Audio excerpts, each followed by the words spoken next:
Excellence Magazine. Amis téléspectateurs, bonjour et bienvenue dans Excellence Magazine spéciale élection 2023. J'ai le réel plaisir de recevoir pour vous sur ces plateaux Maître Abed Kayembe Ngoï, candidat aux législatives nationales et provinciales, respectivement dans la circonscription électorale de la Lukunga et Mongafula, à qui je dis bonjour et bienvenue. Bonjour et merci de l'invitation. Alors, comment allez-vous? Nous nous portons bien. Nous nous portons bien. Dieu nous renouvelle ses forces et nous pensons également que les électeurs vont placer davantage confiance sur nous parce que nous avons un projet de société porteur de changement et de développement pour cette nation. Une fois de plus, bienvenue dans Excellence Magazine. Merci. Alors, que retenir brièvement de Abed Kayembe Ngoï? Alors, Maître Kayembe Ngoï Abed Junior est candidat au numéro 591 pour les élections législatives nationales dans la Lukunga et au provincial, il est candidat au numéro 145. Je suis avocat d'affaires de près de 20 ans de carrière. Déjà l'année prochaine, j'aurai 20 ans de carrière et marié à une seule femme, sans intention ni de divorcer, ni de la tromper, même en venant en politique. Madame Cornélie Kayembe est père de 5 enfants. Serviteur de Dieu, affirmé, aussi bien dans les réseaux sociaux que dans mon parcours professionnel. Nous exerçons conjointement avec mon épouse le ministère de couple à travers TikTok, Instagram, Facebook, sous le label Couple Kayembe. Mais ma base m'a demandé de venir dans les affaires, cette fois-ci politiques, afin d'être la voix de famille. Et c'est pourquoi pour cette campagne, ma base m'appelle Molobeli Yamabota. Alors, pourquoi Molobeli Yamabota, comme vous l'avez dit? Oui, parce que, comme je vous l'ai dit tantôt, nous enseignons, nous accompagnons le couple, les familles, et dans leur préparation de fiançailles jusqu'à leur célébration de mariage. Nous les accompagnons, nous accompagnons également dans leur premier début d'année parce que ce sont des moments très très difficiles pour pouvoir se mélanger et vivre dans l'harmonie. Mais nous sommes conscients que la plupart des conflits autour des familles, c'est lié au panier de la ménagère, c'est-à-dire au problème de gestion des finances. Et c'est ainsi que, fort de cela, nous avons été mandatés par notre base, par tous ceux qui nous soutiennent, de venir maintenant porter la voix des familles au niveau de l'hémicycle. Mais aussi, nous avons été encouragés à postuler face à la paresse des députés ou des parlementaires de ces 3 législatures. Leur paresse, leur inexpertise, nous nous sommes dit que c'était important maintenant de pouvoir venir servir notre population qui en a tant souffert. Je vais vous illustrer quelques dispositions constitutionnelles que nous avons adoptées en 2006, mais qui souffrent de blessures intérieures pour non-élaboration de loi. Nous avons déjà l'article 10 sur la nationalité qui renvoie in fine à ce qu'il y ait une loi organique que des députés devaient voter sur la nationalité. Et si on parle de la nationalité, on parle à la fois des droits civils et des droits politiques qui en découlent. Hélas, depuis 2006 à ce jour, les députés successifs de ces 3 législatures ont brillé par leur absentéisme, brillé par leur paresse et d'autres même par leur somnambulisme en pleine session. Mais que comptez-vous faire justement sur cette question? Alors, nous avons décidé, pour ce qui nous concerne, de répertorier tous les chapelets des lois organiques et ordinaires qui devaient être faites. C'est le travail que nous en avons déjà fait. Nous avons constaté que l'article in fine de 14 n'a pas été respecté. La loi sur la répartition de richesses n'a pas été respectée, les questions de l'article 36, on renvoie des lois spéciales, n'a pas été respectée, et plus grave encore, nous gardons des SMIG honteux et inconstitutionnels. L'article 36, avec votre permission, j'aimerais lire parce qu'il s'agit de la Constitution que nous avons votée, moi et vous. 36 dit quelque chose qui me motive aujourd'hui à venir à la députation et d'être la voix de tous ces Congolais. L'article 36, il est dit ceci. Le travail est un droit et un devoir sacré pour chaque Congolais. Un droit pour chaque Congolais. Est-ce que je peux regarder en face et dire 120 millions de Congolais qu'on estime, est-ce que tout le monde a eu ce droit au travail?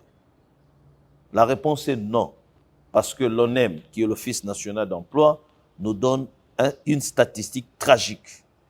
94% de la population active, c'est-à-dire des jeunes qui ont le sang et de l'eau, sont au chômage. Que faire pour pallier à cette situation? Alors, nous allons revenir. Je veux encore vous dire, l'État, on parle de l'État, la responsabilité de l'État, garantit le droit au travail, la protection contre le chômage et une rémunération équitable, satisfaisante, assurant aux travailleurs ainsi qu'à sa famille une existence conforme à la dignité humaine, complétée par tous les autres moyens de protection sociale, notamment la pension de retraite et la rente viagère. Nous avons un SMIC de 90 $ que le ministère du Travail et de Prévoyance sociale a mis comme jauge pour qu'un étranger qui vient investir dans ce pays, qui puisse payer le Congolais. Est-ce qu'avec 90 $, un Congolais peut avoir une vie décente, digne, pour lui et sa famille? Donc, nous allons nous occuper de la question, premièrement, du SMIC, afin de relever ces SMIC de honte de 90 $ Pour le ramener à combien? à 500 $. Ça serait possible? Ça serait possible. C'est possible et très faisable. Comment y arriver? Mais déjà, en cassant cet arrêté inconstitutionnel, cet arrêté inhumain, et cet arrêté qui place le Congolais à l'échelle au plus bas de la honte. Si l'on sait que les députés, ceux qui sont censés être les représentants du peuple, touchent 21 000 $, comment c'est faisable qu'on touche 21 000 pour 500 personnes et que ce ne soit pas faisable pour qu'on puisse ramener 90 $ à 500 pour ceux qui sont le souverain primaire? Nous allons faire monter ce SMIC parce que les étrangers ne manquent pas de l'argent pour nous payer. Les Chinois, les Indiens, quand ils arrivent en France, ils respectent les SMIC que la France impose de 1500. Et comment ils arrivent? Parce que l'État a garanti cela. Donc, les étrangers ont suffisamment de millions, pas seulement pour donner quelques généraux pour leur protection, mais pour donner aux travailleurs salariés qui travaillent pour qu'ils méritent cela. Et ce sera le premier pas de la valorisation du travail. Le fait que l'État va voir que les étrangers vont payer les salariés 500 $ comme salaire minimum, ça va lui donner également la mesure pour améliorer le salaire de ses fonctionnaires, de ses agents et de ses huissiers. Donc, ça aura un effet direct sur l'État parce que désormais, l'agent de police le moins gradé touchera 500 $. Et tu vas me poser la question, comment est-ce que ça va se passer? Où est-ce qu'on va trouver l'argent? Je vais te donner les dispositions légales. L'article 89, 95 et 109 précisent que ce sont les députés qui fixent le train de vie des émoluments du chef de l'État, de gouvernement et même nos propres émoluments. Et s'agissant de vôtre, comment vous comptez faire? Mais on va le réduire d'un quart. Il faut prêcher par l'exemple. Nous allons compresser sur les dépenses publiques. Il faut compresser en étant des guerres, en étant des famines. Un responsable, il ne va pas sacrifier sa famille. Si nous disons que nous sommes les porte-paroles, en d'autres termes à Lingala, Banamisala, il y a population. Vous êtes patronne, vous gagnez 90 $. Est-ce que votre salarié ou votre employé ou Mbolombolo va gagner plus que vous? Dans le bon sens. Non. Mais comment expliquer que nous permettons d'avoir 6 mois d'indemnité de sortie? Les mandataires publics et les membres du gouvernement, 6 mois d'indemnité d'entrée, 6 mois sortie. Tellement de dotations et de l'argent qui sont en train d'être dilapidés, alors que l'article 58 de la Constitution, alinéa 2, dit que les richesses nationales, c'est-à-dire ce que nous gagnons dans le trésor public, doit être réparti équitablement entre chaque Congolais. Je suis venu comme Molobeli Amabota pour que l'argent qu'on gagne dans le trésor, qui si c'est peu, ça soit réparti équitablement entre chaque Congolais. Et là, je le soutiens du chef de l'État parce que dans sa vision, il est la tête, il dit clairement qu'il veut de son mandat faire des Congolais des millionnaires. Il veut, pour son mandat, avoir quoi? Faire de la RDC l'Allemagne de l'Afrique centrale, donc la première puissance économique. Donc cela va passer par la compression. Ça, c'était pour les 5 dernières années. Non, c'est-à-dire que c'est la continuation de son mandat. C'est la continuation de son mandat et il demande ce renouvellement de mandat afin d'amener cela jusqu'au bout. Mais je veux vous dire, nous sommes témoins que les premières législatures ne lui ont pas été favorables jusqu'à ce que naisse l'union sacrée par le déboulement qu'il avait promis. Cette fois-ci, c'est pourquoi nous vous disons, chère population, ne votons pas les polos, ne votons pas le chapeau ni les 3 000 francs. Votons des personnes qui seront porteurs des projets, de personnes qui pourront aider les chefs à faire de ce projet vision une réalité. Et je vous dis, en me votant, je serai le bras du chef de l'État au numéro 591 dans la Lukunga. Je serai son pied au 145 au provincial parce que la tête lui-même, la tête elle-même ne peut pas tout faire.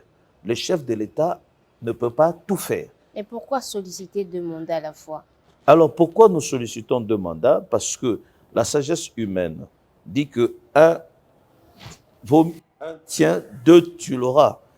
J'aimerais me donner beaucoup plus de chances de gagner et d'être là au moins porte-parole du peuple, soit à l'échelle nationale, parce que le mandat du député national, même si je suis de la circonscription de Lukunga, est un mandat national. Je parlerai Exactement. au nom de 120 millions de Congolais, pas seulement de ceux de mes électeurs.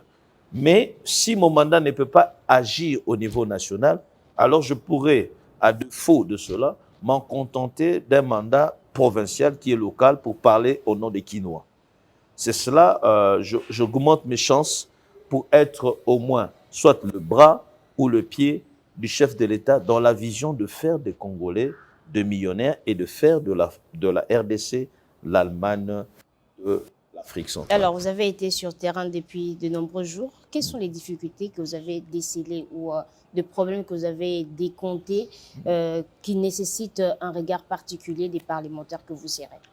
Alors, je notais que lors de mes nombreuses descentes vers Ngaliema et Mongafula, où on était en contact avec les personnes vivant avec handicap, nous étions aussi avec les mamans casseuses, les papas casseurs et les pêcheurs. J'ai vu que l'artisanat n'était pas pris en compte. J'étais en contact avec les mamans maraîchères et les vendeuses de marché, de Mongafula, Kindele et Delvaux. Je me suis rendu compte que le petit commerce n'était pas également protégé. Mais alors que vous et moi, nous avons cette constitution que nous avons adoptée de 2006, oblige à l'État, à l'article 35, alinéa 2, de pouvoir garantir la protection de cette catégorie de personnes. L'État encourage l'exercice du petit commerce, de l'art, de l'artisanat par les Congolais et veille à la protection et à la promotion de l'expertise et des compétences nationales. In fine, la loi fixe les modalités d'exercice de ces droits. Il n'y a pas eu de loi depuis 2006 à ce jour. Donc la première des choses que je veux faire, prendre une loi sur la protection de l'artisanat. Donc ça sera votre combat une fois élu? Une fois élu, qu'on me porte à l'hémicycle, je serai là pour présenter une proposition de loi sur la protection de l'artisanat. Qu'est-ce que réclament ces mamans, ces papas casseurs? C'est que leur travail est en danger par rapport à l'industrialisation chinoise. Une fausse affaire, notre proposition va commencer déjà à faire que ces personnes soient fédérées en coopératives. Deuxièmement, il y aura un guichet unique des artisanaux, comme on a un guichet unique des sociétés, il y aura un guichet unique des artisanaux pour les identifier, parce que l'État encourage. Et quand je parle de l'encouragement en tant que financier, ça peut aussi dire l'accompagnement financier. Donc, ils auront, une fois identifiés, l'État pourra, par le mécanisme de projet que nous avons mis sur place, de création de banques du peuple, il pourra accompagner les Congolais par les microfinances. Mais aussi, l'État a de grosses œuvres et il a une agence de grands travaux. Quand il donne le marché aux Chinois, avant que les Chinois, dans les domaines des infrastructures, ne livrent les caillasses, on laissera d'abord ce marché un quota pour l'artisanat. Parce que pour tout marché de Congolais, il faut que d'abord les enfants du pays, les Congolais, viennent livrer les caillasses pour qu'ils retrouvent au moins de quoi nourrir leur famille. Donc nous allons assurer cette protection. Les pêcheries également souffrent. Nous importons le poisson, le piodi de Namibie, alors que nous avons des poissons frais. Nous allons aussi faire un dumping, protéger cette classe. Il faudrait que dans les supermarchés et dans les quotas d'importation, que les pêcheries, on va créer une pêcherie à Maluku ou en Galema pour que les pêcheurs de tous bords, qu'ils aient un endroit où ils vont commencer à conserver déjà leurs poissons, le fruit de leur pêche. Parce qu'aujourd'hui, quand ils pêchent, ils doivent le ramener chez eux. Ils n'ont pas forcément du courant. Et qu'est-ce qui se passe? Ils vont encore prendre ces poissons abîmés et les rejeter dans les eaux. Et c'est un manque à gagner considérable. Donc nous allons faire une loi sur la protection de l'artisanat. Nous allons aussi faire une loi sur la protection du petit commerce. Parce que comme vous le savez, aujourd'hui, les Chinois, les Indiens, les Pakistanais vendent au détail. Alors que c'est un travail qui devrait être exclusivement congolais. Alors, beaucoup mettent un accent sur les renouvellements de la classe politique. Comment vous comprenez cette question?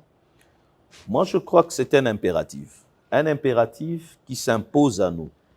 En raison, je vous ai dit, de leur laxisme, paresse, somnambulisme et même immoralité pour certains d'entre eux, de certains des députés qui se permettent dans l'hémicycle, au lieu d'être des modèles des sociétés, des s'injurier, d'autres de fumeurs de chanvre qu'on a laissé voter. Et donc, il est important de pouvoir cette fois-ci être sélectif. Ne votons pas une tribu, ne votons pas, même si c'est ton frère et que tu sais, aujourd'hui, nous avons un de notre compatriotes que nous avons soutenu dans le Léopard comme joueur, mais une fois retraité, parce que la tentation de 21 000 $ est grande, il veut venir dans le Parlement alors qu'il ne sait pas manipuler la loi. Il a des talents de ballon, moi je n'en ai pas le talent de ballon. Mon travail, c'est mon talent de manipuler la loi. Lui manipule le ballon. Mais comme la députation est devenue très incitative, 21 000, ça donne des rêves à chacun d'entre nous, nous allons couper le pain. Mais quels devaient être les critères pour se rendre au Parlement, finalement? Mais finalement, c'est ce que je dis. Le premier critère, ce n'est pas la popularité, c'est d'abord avoir fait des études Bac plus 5. Ce n'est pas moi qui le dis, c'est les exigences partout ailleurs.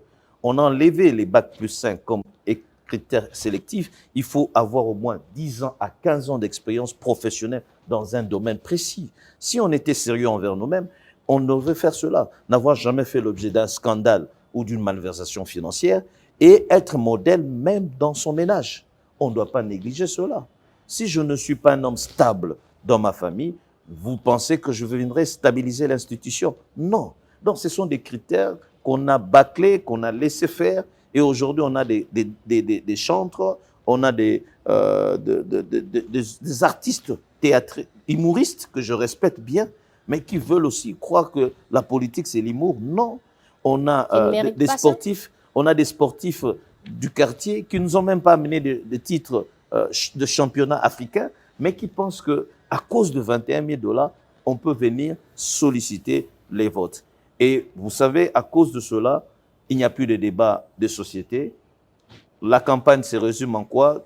Polo, chapeau, panne et 10 $10 pour acheter les cartes. Et donc, vous voyez ça, on a banalisé cet exercice parce qu'on a laissé les flexibilités. Les prochaines lois électorales, quand nous serons là-bas, elles seront corsées, très corsées et très sélectives. Et il faut nous prouver une expérience pas moins de 15 ans professionnelle dans un domaine précis. Et donc, on va définir cela et de telle sorte qu'on devra avoir une crème élitiste, des têtes pensantes et des personnes qui vont réfléchir pour rendre le vœu du constituant et des Congolais qui ont voté par référendum une réalité. Quand on dit travail décent, digne, il faut commencer à réfléchir comment le faire.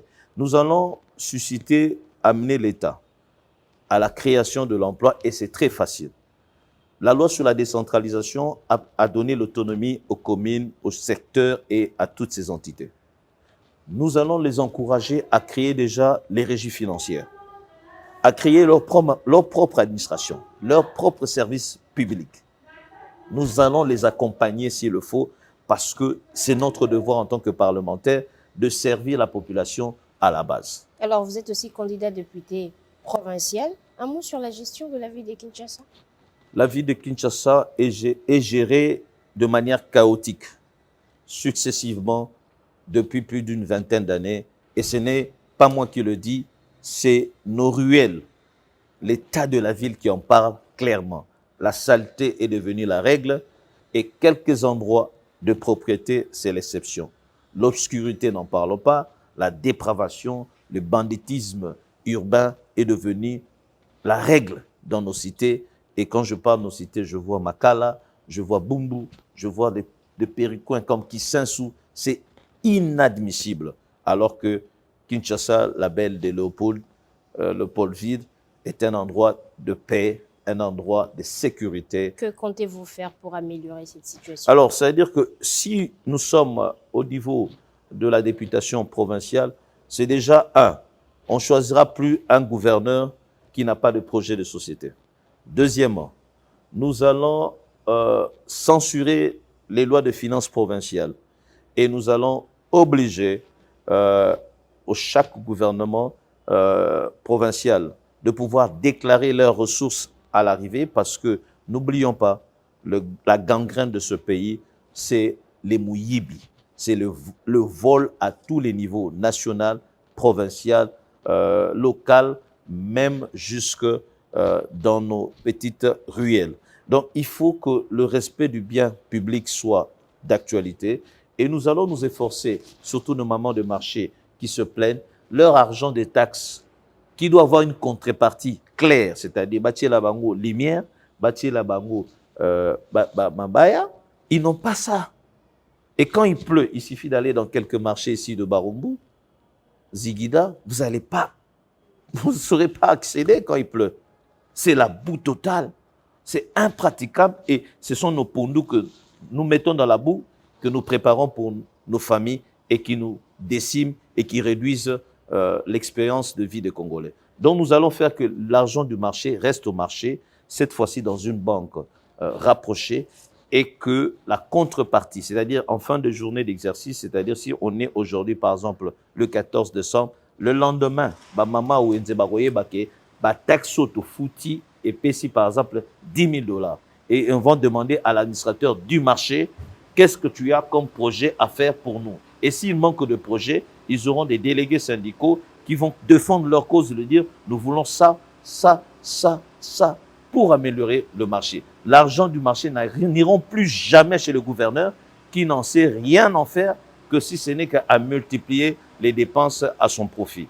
Voilà ce que nous allons faire si nos électeurs de Mongafula nous votent au provincial au numéro 145 et nous allons faire encore de grandes choses pour le national parce que c'est un mandat national pour que l'emploi de Congolais soit préservé, l'artisanat, le petit commerce et nos amis de l'art du marché Waria. Alors, le Kunga, c'est quasiment un pôle de la mort, s'il faut le dire comme ça, avec des têtes bien connues. Qu'est-ce qui vous différencie des autres et pourquoi les Quinois devraient porter leur choix sur vous? Alors, ce qui me différencie, c'est que Naza Maboko Pembe. Je n'ai jamais géré, je n'ai jamais pris un fonds, un seul centime du trésor public. Maboko Pembe. Naïbate, Penakoyibate. Je ne viens pas chercher l'emploi, comme certains d'entre nous, qui sont sans emploi. J'ai 20 ans de carrière en tant qu'avocat, je gagne ma vie suffisamment bien, suffisamment bien. J'ai connu la souffrance. Toute ma vie, je suis natif de Mongafula, je fais les pieds, je connais la souffrance. J'en suis sorti vainqueur, mais je peux vous dire, j'ai laissé des plumes. J'ai laissé des plumes dans ma marche. Et j'ai vu d'autres n'ont pas pu survivre. J'étais vendeur de barman. J'ai vendu comme barman. J'étais chauffeur de taxibus. J'étais receveur. Pour en devenir ce que je suis devenu. J'ai fait tout ça. Mais d'autres n'ont pas pu tenir. Ils ont cassé la pipe, cassé les stylos. Et ils ont, aujourd'hui, on n'en parle plus. Ils sont dans le delà parce qu'ils se sont livrés Namasango, Babing, Babombe, et leur carrière a été détruite. C'est pour eux et les générations futures que je vous demande de me donner la confiance pour que l'école soit l'école de proximité, qu'il y ait la gratuité de ce qu'on appelle la formation professionnelle. Moutounion sauté atangaka classe amoulaï. Moussou Sazaka a besoin yokola, c'est comment faire la maçonnerie, comment faire l'électricité. Le chef de l'État nous a donné déjà la gratuité de l'enseignement, la gratuité de la maternité. Moi, je veux militer pour la gratuité de la formation professionnelle. C'est ce qui me différencie. Je ne viens pas me servir, je viens vous servir. Je veux faire le combat avec vous.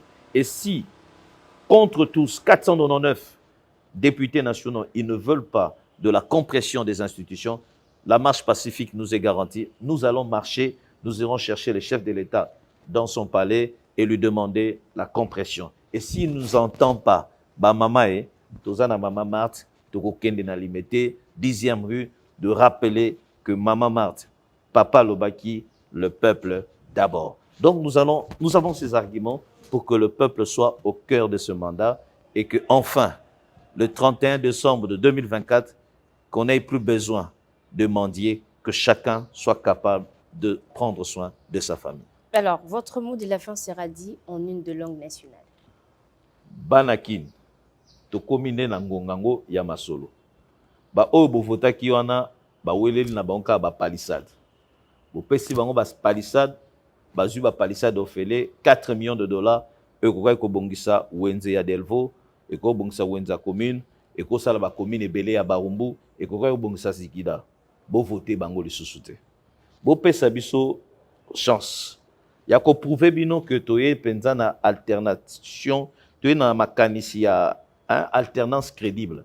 Toye pona ko changer makambo. Bo vivre mbongwana. Chef de l'État alobi ka ko komisa biso ba congolais.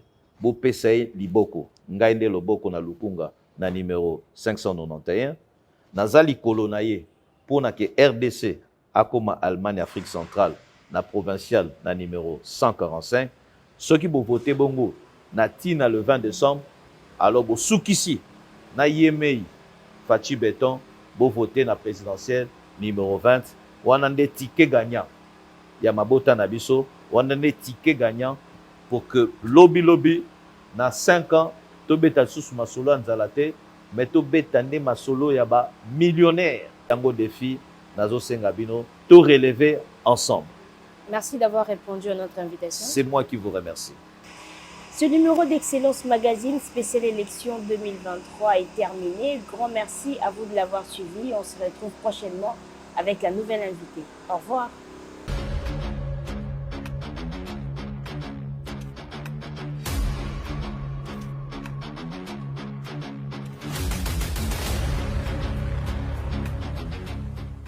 Excellence Magazine.